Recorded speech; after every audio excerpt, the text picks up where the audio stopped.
Live inside the Primavera Online High School Lounge, I have the chocolate milk connoisseur herself. You like that, huh? I was talking on Twitter today. Melanie Martinez. It's been like about a year since I've talked to you last. Tell me about some of the worldwide changes. You're selling out shows now. That's crazy. I don't know. We've just been touring. Tonight is actually the last show of the U.S. tour, which is really sad because it's been really awesome. But I'm actually super excited to write for a little bit. I'm kind of just like working on the next album and also working on music videos for the rest of the songs on the current album. So. Oh, very cool. I love the music videos, by the way. Thank you. I know you have a big hand in directing all of them.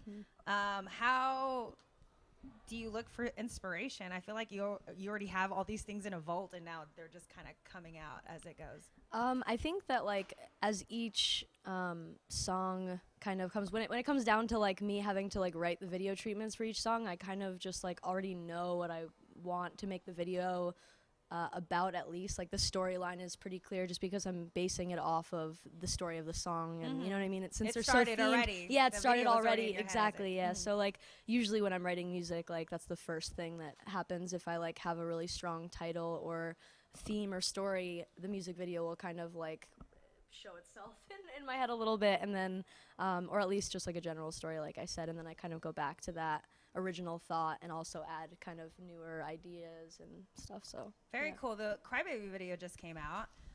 Talk to me about that video and the whole concept, because it starts off a little dark. I'm just like, what happened? I know. Is it a piñata? I What's know. going on? Well, like it's weird. That video was actually like I was having trouble. Like I really wanted to think of a cool like kind of intro into because Crybaby is the first song on the album, so I wanted it to be like the intro of it to be kind of like the story of like how she was born, and like and like I want to create this world throughout all of the albums, and I want Crybaby to be this remaining character. So I just like really wanted people to really feel exactly like the hospital setting, like and her mom like giving birth. Like I really wanted people to understand the backstory a little bit.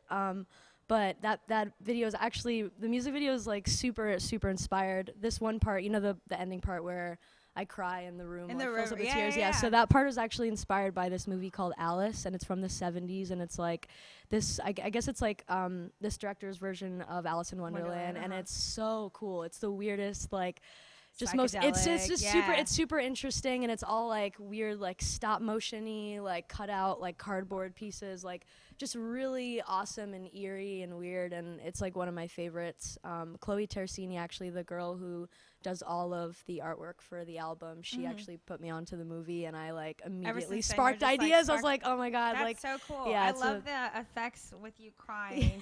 I was like, was there something in your hand? Yeah, so like we had to do like behind me, we had someone like holding this like water hose thing, and then I had to like it was like this little tiny water hose I had to like fit in my hand and pretend that it was like it was No, I liked it, and the effects and all that. It's super cool. Now, would you say that Crybaby's your alter ego in a sense? Yeah, absolutely. I mean, Crybaby is like, she's just a little bit more, she's an exaggerated version of myself, I think, or like a little bit more, a darker, like more like fairy tale kind of version of myself. And I don't know, there are a lot of things that or a lot of things that we kind of share, in our story, but there are a lot of things that are very different about us. So that's kind of like the whole like fairy tale element, like her getting kidnapped by the big bad wolf, and like later on, obviously, as the story goes with like the next album and stuff like that, I'm gonna have more kind of whimsical elements that'll also separate the character a little bit, but she definitely is based off of myself for sure. That's definitely something I've enjoyed is, the videos come on, you use some of the same actors even, so it's the storyline. Yeah. One thing I want to know is something good going to happen to Crybaby. Okay, well, I'm like, I know, she's got it pretty rough right now. Oh, poor Crybaby. I mean, I guess that's why the name comes about. Yeah, but I that's want why. something like at least a nice birthday gift to yeah, Crybaby maybe later or something. on, maybe next album. We'll think of some good things. Like, can we just have one happy ending for Crybaby? I just heard the single Gingerbread Man. Oh, yeah, that was like it was a kind of like almost like a Christmas present, just for the people who've been like listening for a while and listened to the album and stuff. I just put it up kind of on SoundCloud just as a To hold Christmas you through, thing. like, here, guys. Yeah. It's I don't know. There's gonna be new music. I can appreciate that when artists do that. Like, hey, hold me over with some I new know. music. I wish I could put new music out. It's really hard to like write new things and like have to wait on it for so long. How does that, I guess, make you feel like in the process? I think it's good in a sense, especially in this day and age when there's just a lot of music coming out. But when you're able to hold on to it, you're able to live with it, make it stand the test of time. Totally. Is there songs that have not stood the test of time with you that you're just like, I'm not feeling that like anymore. on the album, Not like on the album, or just in like general. What would you describe those songs as? yeah, I mean, like, I don't know, like, it's weird. I mean, all any of the, not a lot of it, but some unreleased stuff that I wrote for Crybaby originally that, like, didn't make the album. A lot of those songs, like, obviously, like, I'll listen back and be like, okay, like, this is, it was, yeah, exactly. It was a good, yeah, but yeah, I don't know, like, I even find myself sometimes, especially with this this run of tour has been really hard, like writing new music while traveling and wanting to perform that instead of like the songs I've been performing for a while on Crybaby, you know. So, but yeah, I don't know. Yeah, we'll see. They'll come out. Yeah, they'll come out. They'll come out eventually. We'll get a nice little behind the scenes of Melanie Martinez. Now, I absolutely love your look. You're very true to the vintage style and whatnot. I love you know, thrift shopping, vintage shopping, and whatnot. What is your process getting ready in the morning, or like, does it take a long time? I usually give myself an hour. So that's like, good. Yeah. So I give myself an hour, and then what I do is just like start with makeup, and then makeup it depends like how crazy I'm getting, and if I'm having a little bit of difficulty with eyebrows or eyeliner or something like that. Eyebrows you know, and eyeliner, those are crucial. Yeah, those are the crucial. Or like even lips too. Lips are really hard to like nail, like the perfect, you know, like the lip liner, I'm learning that myself. So like, I don't know, I guess I set an hour, but I just kind of, it's easy with hair recently because I've just been throwing on this wig and I'm just like leaving. And the wigs are easy to go. They're so easy. You're like, so I don't great. really have to do anything. Just make sure it's all tucked in underneath. I did see you tweet a couple, I guess, days or weeks back. You talked about just appreciation of your fans, especially throughout, you know, you building your career. You've had some difficulties with other people seeing your vision and understanding your art.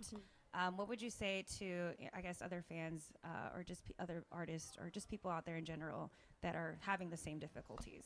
To continue to push through with your ideas and your vision, and it'll all work out in the end as long as you show people that, like, you know, that's exactly who you are and what you want to do, and you know, eventually people are gonna realize. It just takes a little bit. So yeah, just keep pushing through. Keep pushing through. Something that like you want to keep pushing through? Because I know myself that sometimes that sucks, but you gotta like, is there like I guess a mental space that you would go to?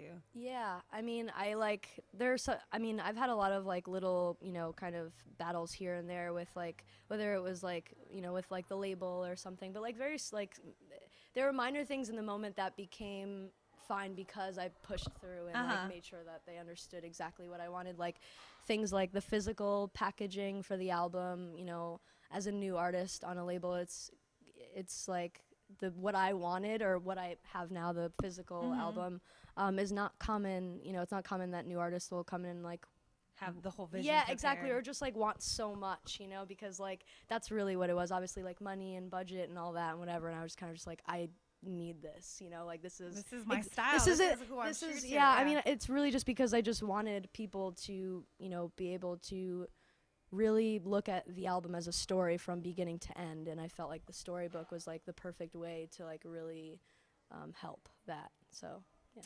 Well, I appreciate you stopping by. I appreciate your artistry, everything you represent. Thank you. Melanie Martinez, make sure to check her out. MelanieMartinez.com. Yeah, Melanie LBBH Twitter, Little Body Big Heart on Instagram. Snapchat? That one's private. We'll keep that one private. On that note, Live 101.5, Natasha Castles. Thank you so much, Melanie. Thank you.